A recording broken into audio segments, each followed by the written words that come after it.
your thoughts on women being in real estate? Well, I think the best women are realtors. Yeah?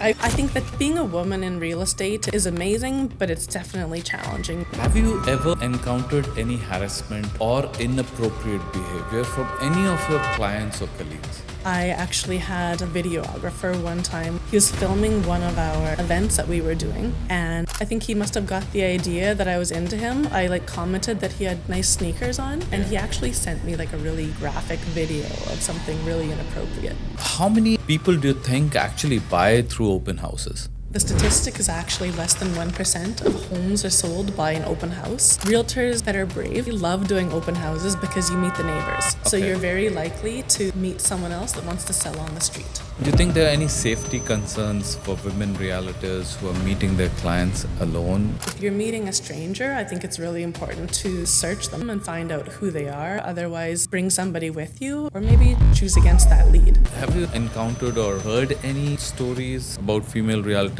being in any kind of trouble? There are definitely stories from the past in Ontario where people have been murdered.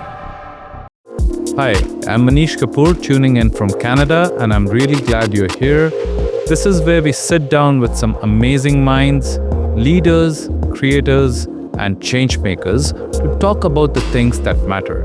Every episode is a chance to learn something new, get inspired, or just hear a fresh take. So let's get into it.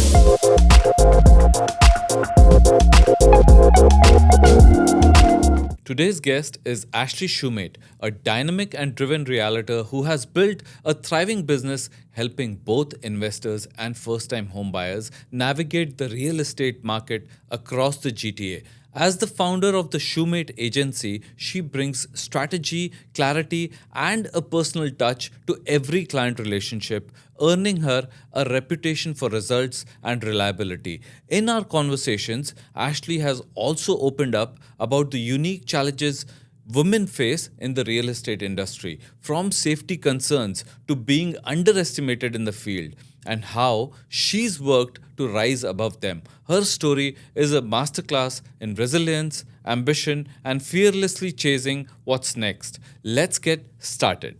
All right, Ashley, welcome to the podcast. We'll start with a few fun questions and then we'll get down to the real stuff. Okay, sounds great. Thanks for having me. No problem. So, what do you prefer, a morning workout or an evening unwind? I have to do both. Yeah? 100% both. Almost every day. After school drop off in the morning, I do my Pilates or pool workout or a spin, and then at night I always make time to just sit down and watch some TV or scroll on my phone or read. So, workout 7 days a week? I try. Nice. Now, I'm pretty committed for about the last 2 months. Awesome. So back to it. Just get in the routine and stick to the routine so I don't fall off the wagon. Great. And which sport do you prefer, golf or skating? For sure, golf. Skating was so hard. Speed skating is the hardest thing I've ever done. Harder than golf. Yeah? Yeah, it's just too much pain involved in the speed skating. Yeah, there's a lot of lactate buildup. So I need to get into golf. A couple of my guests have now mentioned about golf. So, I love it. I'm so addicted to golf. If I could, I would golf 7 days a week, but my body couldn't do it. Yeah, and Canada weather doesn't allow that either. Yeah. Yeah. Well, at least in the summer months, I would do it. For sure. I don't love indoor simulator golf in the winter. Some people love just to keep practicing. I like to play. Good. Yeah. And which is your favorite restaurant in GTA? I would say my favorite is a Thai restaurant in the Oakville Square. I think it's called Soon Bantorn, and a close second would be their neighbor, Seven Enoteca. It's an Italian one, right next door to the Thai one. Perfect. That's a couple of good options you've given us there. All right, Ashley. So getting down to the real stuff, you've always been involved in sports, right? So since you were growing, tell us something about your sports journey. Well, I was always a multi-sport athlete. I did everything during the school season, from track and field to badminton, volleyball, basketball until grade 12. But I really was strong at track and field. So I started in grade 3 as a track and field sprinter and jumper. And then as I got into high school, I joined club track and field. And there I specialized in the sprint hurdles. That took me all the way till about age 24. I was competing at the national level. I was top 8 in Canada, and just couldn't make it to the Olympics in track. So eventually I switched over to long track speed skating. Nice. In my 30s. Again, the sprint distances, the 500 and the 1,000 meter, and I have some Canadian records for the Masters, 500 and 1,000 meters still. And that took me to bobsledding. I got recruited from speed skating to bobsledding, and then that's where I retired as Canadian team bobsledder. So I actually have a Canadian gold medal in bobsledding. That's great. So how has sports helped you in your journey as an entrepreneur or a business person? Pain tolerance and work ethic. So I find as a business person and an entrepreneur that it's never easy. It takes endurance. It takes 7 days a week commitment. Even if some days are easier than others, you still need to push through. Remind yourself that, the bigger goal is sort of, that's the carrot dangling. And if you don't keep pushing, I think it's easy just to take your foot off the gas pedal and go into coast mode, and then maybe slip back, not be as successful. Yeah, so, true. And then you opened a gym and you owned a gym for a number of years. How did it come along? How did you think of opening a gym? Sure. So I was a personal trainer. I graduated from McGill University with a bachelor's of education, kinesiology. So what I did is I was a personal trainer starting in Montreal, and I went a little bit different route than most trainers. I wasn't an employee. I decided to ask different gyms if I could just pay them rent. And then I built up a client base, and I would pay rent to those gyms. Then I moved back to Saskatchewan and did the same thing. I was paying rent at this gym called Acceleration back in the day, and Gold's Gym. I was training clients at the TD Business Center. And then finally I was like, I'm kind of tired of being so mobile. So I bought a big warehouse condo with a friend. Yeah. And that was the start of having my own gym space. So we had like 5,000 square feet. He was also a client. So it was a partnership, or you were doing this all by yourself? He was a client of mine that I was training at another location at the steel plant. I was training their management. So I was like, Warren, you're looking for property. I'm looking for property. Why don't we do this together? We bought property as tenants in common. Nice. And then used the huge loft space in the condo as a personal training studio. And then after a couple of years, I was like, I'm kind of tired of having my clients in my space. And I think the neighbors in the condo were a little tired of the traffic. Yeah. So that led me into leasing commercial space and then building my own gym. Okay. So, and then how did it, I believe you did all your drywalls, painting by yourself? I did. Yeah. How was that all about? Well, I had a tight budget because I was leasing big space as well. I think I leased like 5,000 or 6,000 square feet. That's a big space. Yeah. So I was like, okay, well, I need to figure out a way to get this done on my, I think I had 30,000. So I signed a cheap lease with my landlord and just YouTubed and Googled and asked friends how to do everything, and rented my drills and my table saws and tile saws and everything from Rona and Home Depot, and just did it. That's inspiring. Lots of mistakes. Yeah, but that's how you learn, right? Yeah, I learned to measure twice and cut once, eventually measure 3 times and cut once. Good. Yeah. So you owned the gym for about 9 years. Yeah. Right. And what were some of the good parts and some of the not good parts of owning a gym? Well, the good parts, I'd say, was the flexibility to train my clients at any time in any of my spaces. I had a martial arts section, I had power training section, I had a just cardio area, free weights, universal. So I would run all kind of classes. So it was awesome just to do whatever I wanted in my space. And I had 14 other trainers that I was renting space to as well, plus chiropractors and physio. So it was that was the tough part, was managing all these different people that also were running their business in my space. Okay. So I let them do that same model that I was doing in the other gyms. Yeah. And that was the hard part, was just scheduling and managing everybody's expectations and enforcing the rules. Okay. One lady was bringing her 2 big pit bulls or something into the gym because she, Yeah. thought she could and was leaving the big pit bulls in her office. My God. And, just people trying to get away with stuff that wasn't really Yeah. ideal. But still, 9 years is a long time. Yeah. That's good. And how did you think of becoming a realtor? How did that journey start? So I wanted to be a physician my whole life from kindergarten. At my kindergarten graduation, I told my teacher I wanted to be a pediatrician, children's specialist. So that was in my mind. I wanted to be a doctor, so I did all my pre-medicine. I took everything I needed to in high school and university to go down that path. I ended up writing my MCATs twice. When I was in my 30s, I moved to the GTA with my partner, who I ended up marrying, and he was a neurologist as well. Nice. So when I was studying at University of Toronto, upgrading my CGPA and, working my butt off, I realized I'm like, maybe medicine isn't quite for me, which is kind of bizarre after it. Like, I really, really thought I wanted to be a doctor my entire life. Just seeing his lifestyle, after we had a child as well, I was like, there probably can't actually be two specialists in the family because I really value raising my own daughter. I didn't want to have a nanny. I didn't want help. So I was like, what am I going to do? Yeah.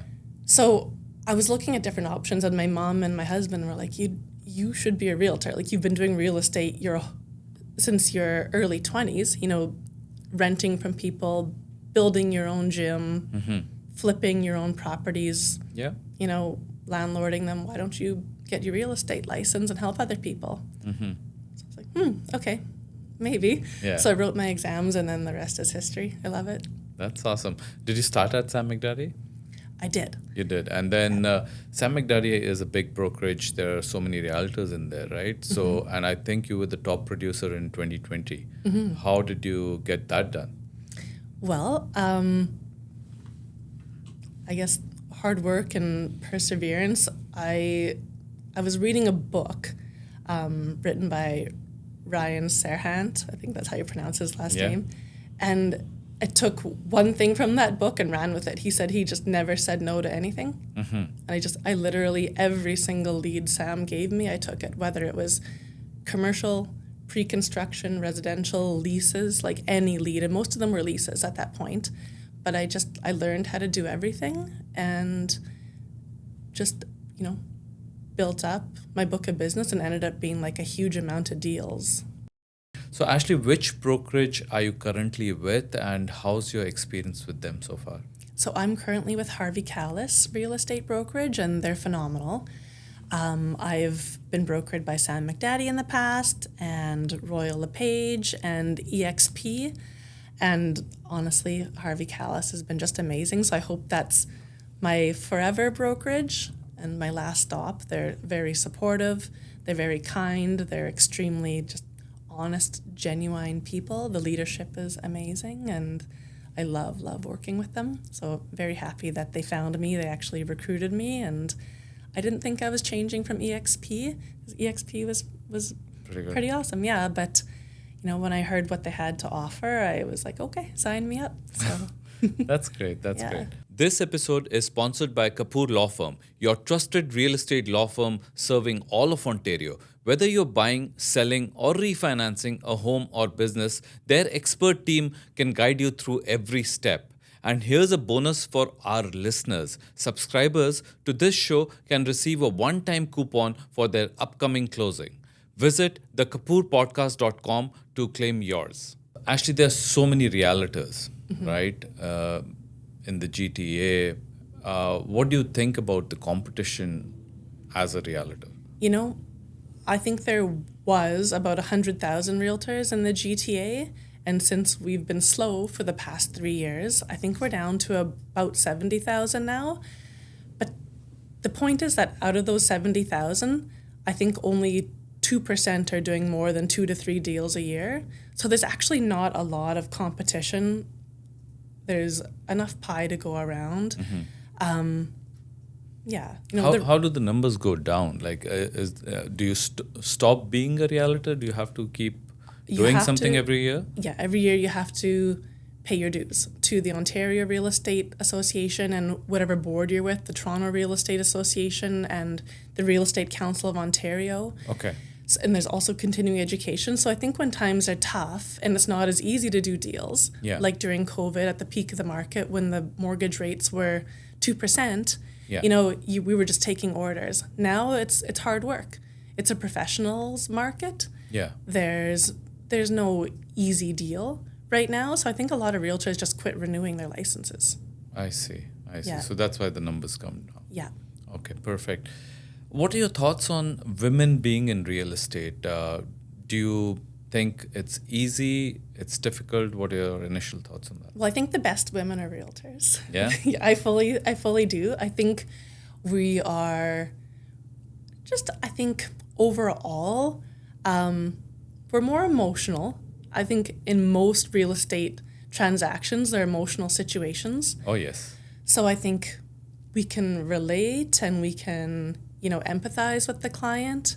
It's not just numbers. I mean, there's a lot of, men that are also emotional too, but I think women can really just understand the client and I don't know. Overall though, okay.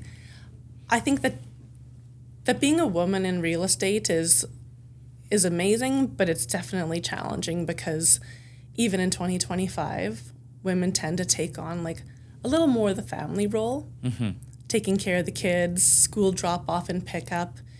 And especially if you're a realtor with flexibility in your schedule and your husband has set hours or your partner, we're also doing dentist appointments, doctor's appointments, and school pickup and drop off. So it's a lot of multitasking. Okay. But generally, you would say women are better realtors because they can relate to the clients, empathize with them, work with them, understand the situation, and then structure a deal? I think real estate is relationship building and trust on top of obviously your knowledge base and your experience. For sure. And I think it's just there's something about being a woman in real estate that people can just relate and trust, and it's easy to build a relationship with both my male and female clients. I find most of my clients end up as my friends. That's awesome. Do you think there's any gender bias? Because there was a survey wherein Remax had 33% of brokers only as women. Do you think there is a bias? I don't notice it personally. I think maybe because at the broker level, it's a little more of like a probably longer hours and for sure 7 days a week. Whereas in my position, when I'm not a broker, I can prioritize with something that's a little more urgent. Like, I always have to be on. I can't turn my ringer off except for to sleep because somebody usually will need me. And it's different if someone needs me just for a question about a property that I can answer tomorrow. But if it's somebody that has a question about a property and they're actively shopping and it's a very competitive market, I need to help that person now. But the broker has a lot of people under them that are depending on them, and there's probably a lot of pertinent things that need addressing all the time. That's what I think. I think it comes down to just flexibility and schedule. Perfect. And for the high value transactions, do you think women need to show their expertise more than men need to do that? No, I think it has more to do with experience. I think a young realtor has a little more trouble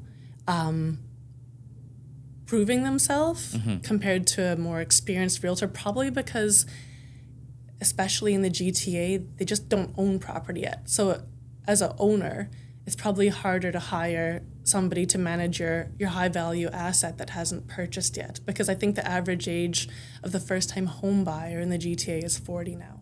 Yeah. So that's where I think it's not so much gender, but age.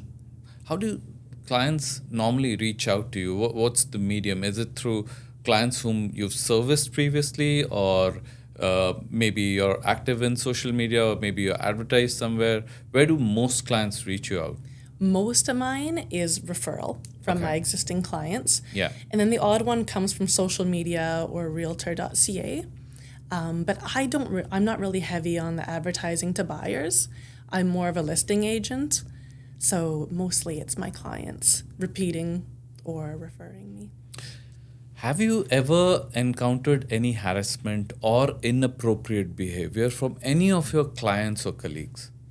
For sure. Yeah. I actually had a photographer or videographer one time when I was working at a previous brokerage. He was filming one of our events that we were doing, and I don't know. I think he must have got the idea that I was into him. I like commented that he had like nice sneakers on, but I didn't think that Yeah. was like coming on to him or anything. Yeah, yeah, And yeah. he actually sent me like a really graphic video of something really inappropriate.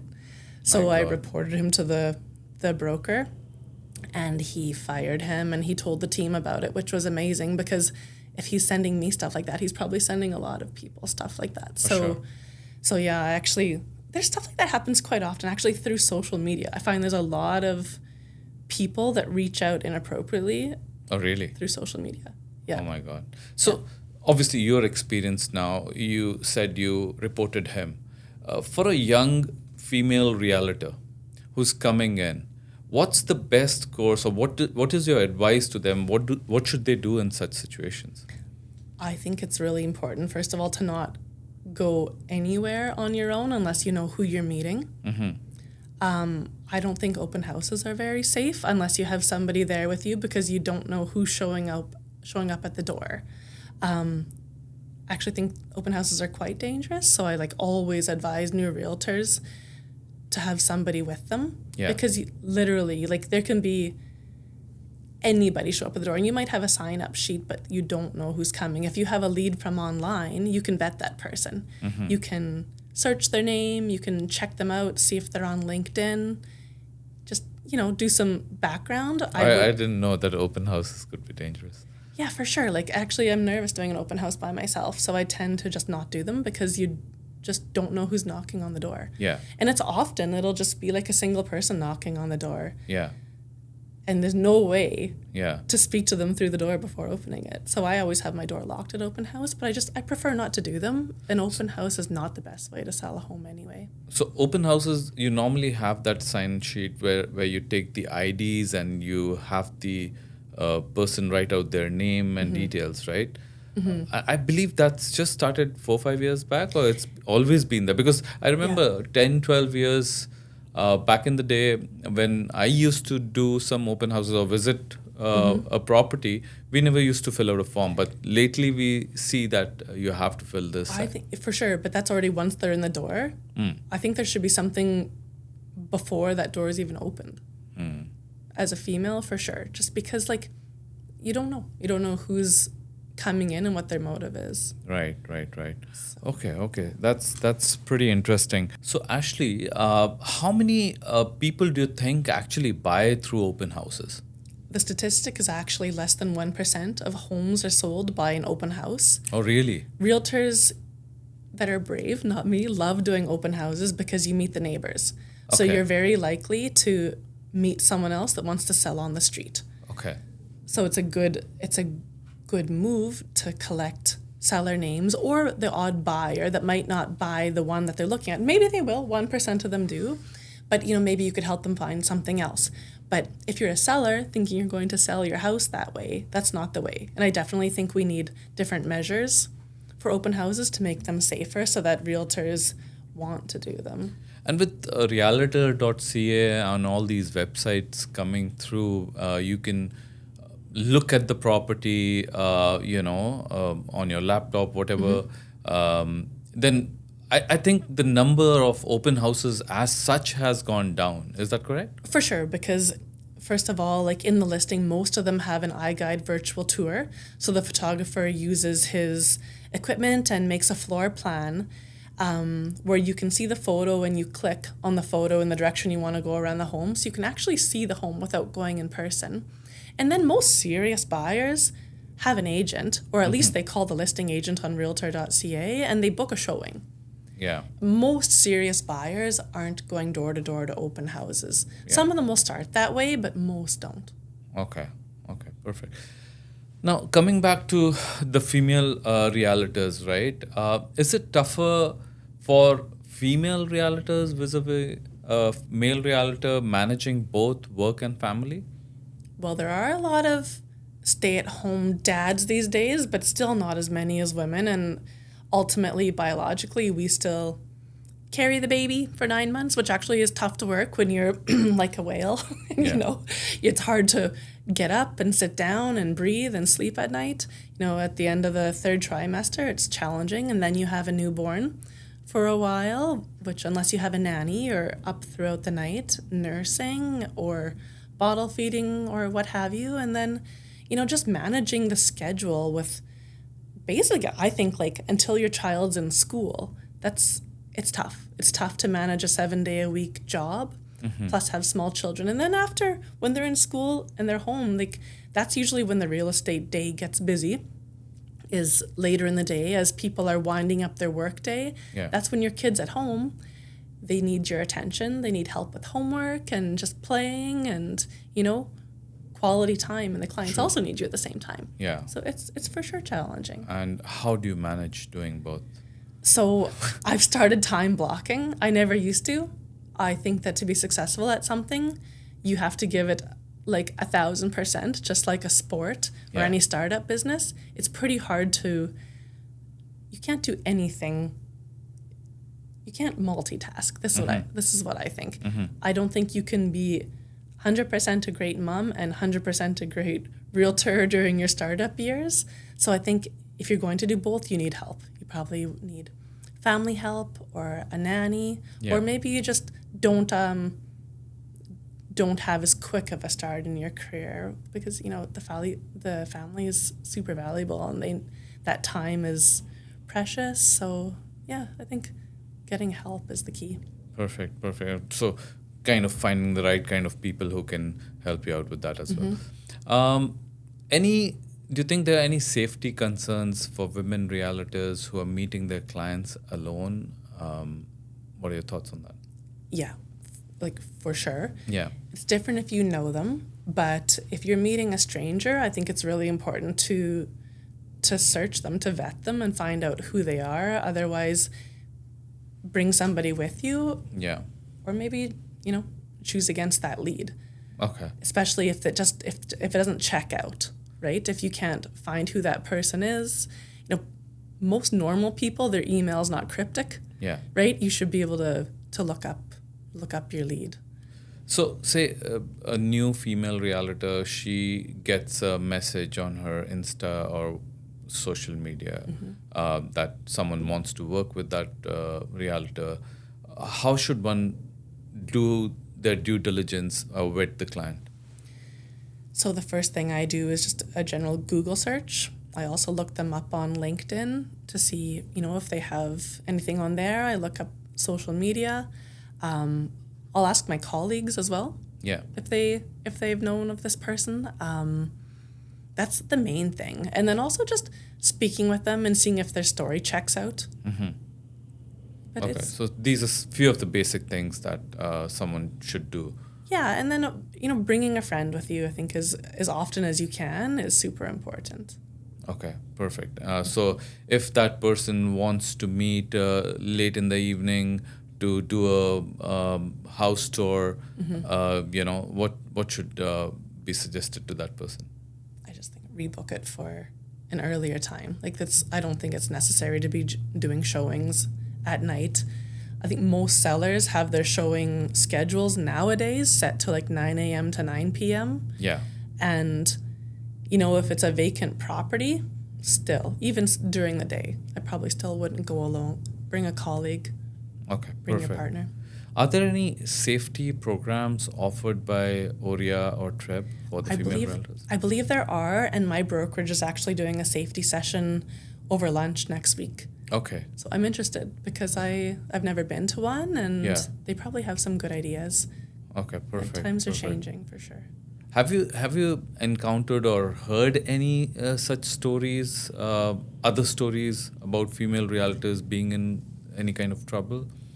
I personally haven't heard of any recently, but there are definitely, stories from the past in Ontario where like people have been murdered. Okay. Yeah. There was one Markham lady who Yeah. went to check out a property and then she wasn't found. So, yeah, I've certainly heard a few of those stories as Yeah, well. there was like I think a terrible one a couple decades ago, but there's recent ones as well for sure. So, one should do their proper due diligence and maybe check out properties during the day or maybe have someone accompany them during the visits. I think even during the day is risky because you're still going into a property Yeah. on your own. Okay. Yeah. So maybe meet up with the I clients think a few times. if you don't know the person, just try to buddy up. Okay. We are also proud to be sponsored by Kapoor Vastralaya with locations in Mississauga, Ontario, Surrey, British Columbia, and Fremont, California. For the finest selection of ethnic Indian clothing, visit your nearest store and explore their beautiful collection. And just for our subscribers, you can get a one-time discount coupon by visiting thekapoorpodcast.com and filling out the form. So, Ashley, about the current market situation in Canada, what are your thoughts? Is it a buyer's market or a seller's market? It's for sure a buyer's market, no question. Yeah. If by any chance any of my clients are thinking about buying, I'm really pushing hard right now. You can negotiate, you can inspect, you have the upper hand right now, especially first-time buyers. I think they're intimidated. If you have a little bit saved up and you can qualify for a mortgage, for sure it's buy time. What's stopping them right now? I think they're gambling a little bit. Yeah. I think they still think it could go down further, which it could. Yeah. But I tell my clients, for example, if you're going to buy something around the $1 million mark and you could save $200,000-$300,000 right now, like why wouldn't you? If you were in the casino, I don't gamble, but if you were in the casino and you were up $200,000 or $300,000, would you keep playing or would you walk away with it? Like, I think, why would you not buy right now? For sure. If the interest rates go down a little bit, prices will probably start to go back up. It always does. It's a, inverse relationship. Right now, the rates have been holding, so the market's kind of just like staying even. Yeah. But, if those rates for some reason go back up, maybe the prices will come down, but I doubt it. Like the next two bank meetings, the prediction is hold and a small % drop. So it's buy time. Perfect. So Ashley, a lot of these first-time home buyers, when they come to you, do you first suggest that, okay, you talk to a mortgage agent first, see what you qualify for, or you start helping them out right away? Really, really important to pre-qualify them so you don't waste your time or their time. It's not just based on your income, it's also based on your debt service ratio. So they're going to look at the credit, your credit score, and your income. A lot of people actually don't know what they qualify for and they could be shopping in the completely wrong price point. Right. So best to first start a discussion with a mortgage agent, see what you qualify for, then go through a realtor. For sure. Perfect. With today's market, do you think it's still a good time for investors to look into certain properties? 1,000%. I think it's like the best time right now for investors to be looking. It's a little bit tighter to qualify right now, especially if you're leveraged. The banks are tighter, lenders are just a little more careful, but for sure you can get deals right now. So it's like perfect time for investors. Like investing 101 is buy low, right? Yeah. And do you help a lot of investor I clients do. as well? Yeah, Okay. most of my clients are investors, my repeat clients, and they're buying right now. So a lot of realtors are having a little bit of a quieter year, but I'm actually doing quite a lot of buy-side deals rather than only listings. So yeah, I think That's business great. is good right now. So these investor clients are mostly local, or they like Both. I've got clients over in Dubai. I have clients in India and Asia that reach out, actually, that I met through social media. Oh, nice. And yeah, and locals. Okay. So how do you help investor clients who are not located in Toronto?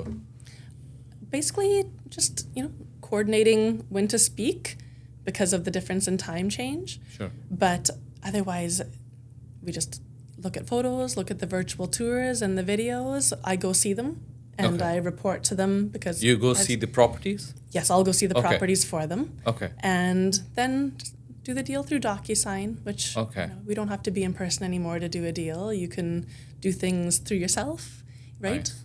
You can sign virtually and then with me as well. We just do the paperwork like that. So basically, I vet the properties for them. Perfect. And your local investor clients, do they go visit the properties with you, or they trust you enough to do everything on there? I really encourage them if they're here to see them. Okay. Just because you never know. Like, if someone's not here, like, understandably so, I'll have to, go look and touch and smell for them. For sure. But if someone's here, I think it's better if they see it. And do you think there's a lot of investors from India as well, or do you think it's mostly people in North America?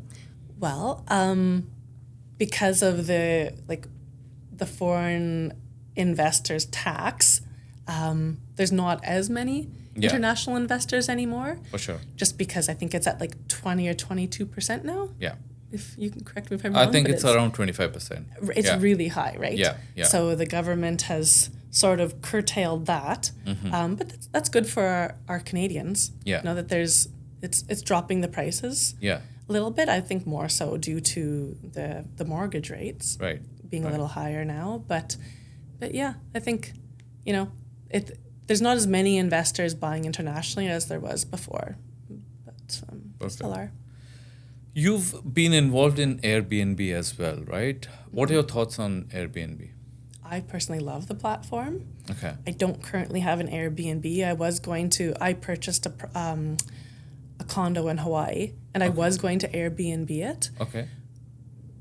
But it's pretty heavy on the management side. So, personally, you need to be, either you have to hire a full-time property manager that you know and trust to take care of that property for you, or you have to be hands-on. The platform's amazing, but you still will be talking to the potential renter yourself and communicating with them, and then coordinating your contractors if there's something, that needs addressing at the property, and then your cleaners. So I actually decided to just have the hotel property managed for me. But in the past, I've had Airbnbs where it's a detached home, and I fully have handled the Airbnb myself, and it's super lucrative, and it's pretty easy. It's pretty easy to do. You just have to be organized and have your contractors in place.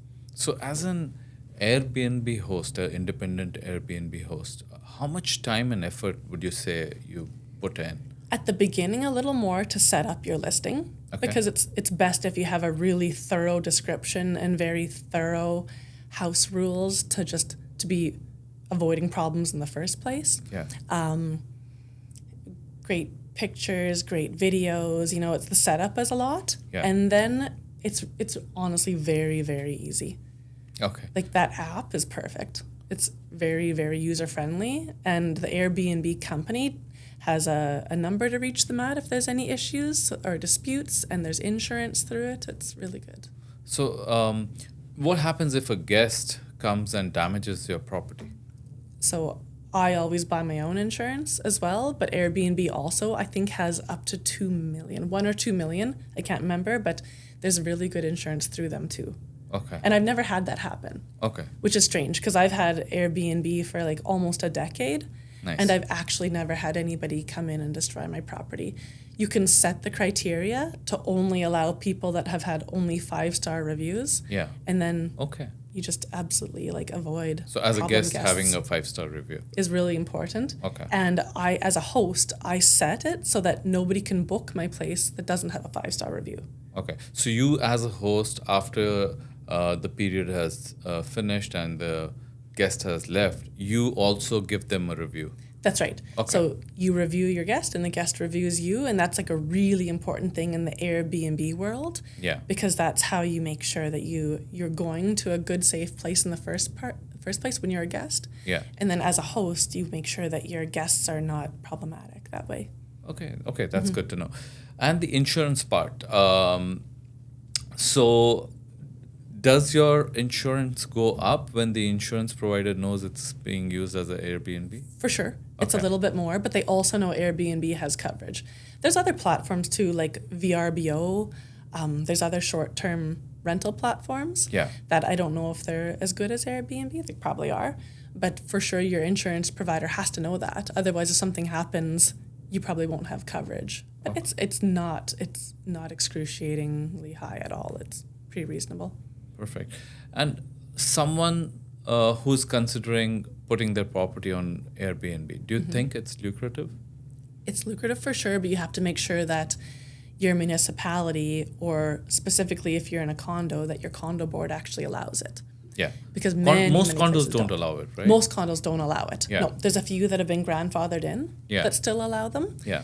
They're just like heavily investor-owned buildings that will still allow it, but a lot of them don't. So the best thing to do is just, first of all, check with your city Yeah. because you're probably going to need a license to do it, Yeah. which is not too Few hard. cities don't allow Airbnbs as well, right? That's right. Okay. Yeah, so you need to make sure your city allows it Yeah. and make sure you can get your insurance, and then Yeah. I think for sure do it. So if both of these work and a person is organized, you think it's lucrative. It is. It's a good investment. It is for sure. Okay, perfect. What's next for you, Ashley? This has been great. What are your upcoming projects or goals? My next project is probably to purchase something in Western Canada again. I had a property in Saskatchewan and I sold it Okay. to buy that Hawaii investment property, and now I'm looking for something out in Alberta or BC. So I think that's my next big project. And otherwise, I'm just looking forward to the fall market. I think things are already picking up. In the GTA, it was very, very quiet for sure the past 6 months, but slightly starting to see more action. So looking forward to the fall, and that's about it. That's great. Final thoughts. How did you like this episode? It was wonderful. It was Yeah. nice chatting with you again. Usually Absolutely. we only get to talk about work, business, so it was great just sitting down and talking about other things. Perfect. And one last piece of advice that you would like to give to our listeners, it could be anything, personal, professional, lifestyle. One rule of thumb I like to live by is just wake up happy and go to bed happy. For me, that's what really matters. My younger self maybe would say they chose money over happiness, but 1,000% happiness over money. Yeah. That's, I think, is super important to do what makes you happy and just, live every day to the fullest and really, really just be thankful for what you have and for your health, and For sure. that's about it. That's an amazing thought. Finally, thank you so much, Ashley. This has been wonderful. Thanks. Thanks for having me. No problem. This episode of the Kapoor podcast was proudly sponsored by Kapoor Law Firm and Kapoor Australia.